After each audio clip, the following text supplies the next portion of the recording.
The hunt for so-called fake news publications continues across the web ever since it was alleged in autumn that such stories ultimately changed the course of America's presidential election. As a result, lists are being put together of the most shared fake news stories. RT's Emily Sue takes a closer look. We're all guilty. We scroll down our Facebook newsfeed, see something outrageous, and then click and share it without even checking if it's real or not. And now BuzzFeed has come up with the 50 most popular fake news in 2016. Before I tell you what's on the list, though, remember how everybody blamed fake news for Trump's victory?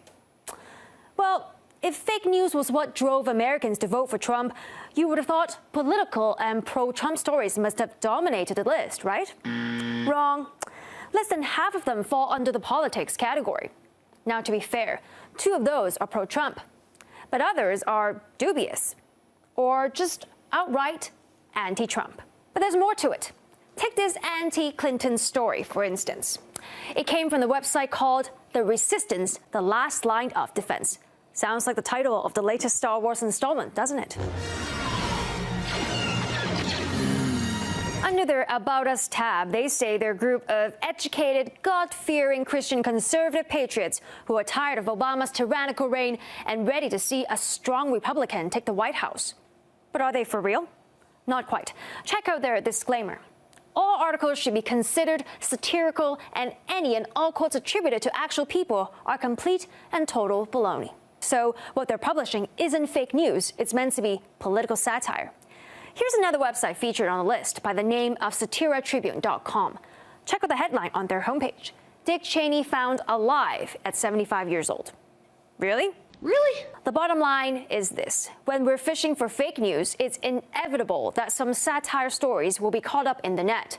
Then the whole thing really turns into a test of your sense of humor rather than your political stance.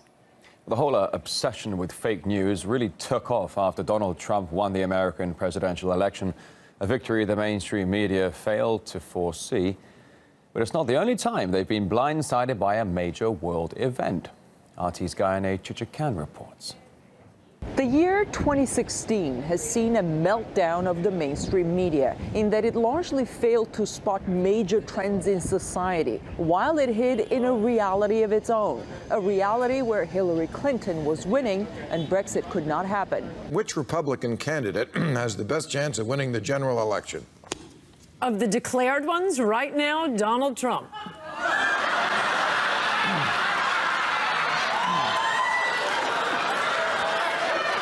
A lot of people have no idea that Trump is headed for a historic defeat. I was a Brit. I would never vote for Brexit. I think it's a horrible idea.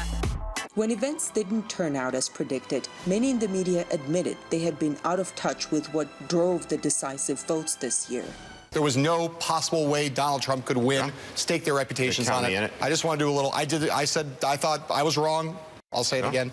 You were really wrong. And I will tell you, pollsters, media pundits, even, Washington, Wall Street insiders, they just got it all wrong. How wrong, including everyone, myself, all of us, we were wrong on Brexit?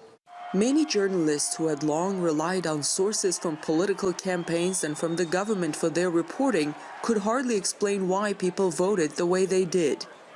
Polling firms and we in the media who took their numbers as gospel failed to understand white America. I think we have to do a radically better job of understanding the why of this vote, and I think we failed. Major U.S. media outlets had officially endorsed Hillary Clinton for president. Shortly after their favored candidate lost, a media witch hunt began. Around 200 alternative news outlets were labeled as peddlers of Russian propaganda, spreading so-called fake news that supposedly hurt Hillary Clinton's chances. That story by the Washington Post went viral. CNN contributor Jill Doherty looked at 3 studies. They found that much of the disinformation during the campaign came from Russia. The smearing of hundreds of journalists was based on the findings of an anonymous group whose credibility was subsequently challenged. And under the threat of legal action, Washington Post later wrote it could not vouch for the group. This led many to accuse the Post and other mainstream outlets that ran with the story of generating fake news themselves. The irony of this happening now cannot be missed. You have people who are basically trying to allege that the other side is guilty of fake news. Now, fake news is either news that you just make up or news that you're not reporting correctly. And what we're seeing here is that individual news agencies that claim others are involved in the fake news are themselves being accused of delivering fake news. In fact, fake news seems to be all the news that we hear. In September, Gallup said Americans' trust in the mass media had dropped to its lowest level in the pollster's history. With the failed predictions, blacklists that could chill free speech, and unconfirmed reports based on anonymous sources, that trust may have since dropped some more. In Washington, I'm Ganesh Chekyan, RT.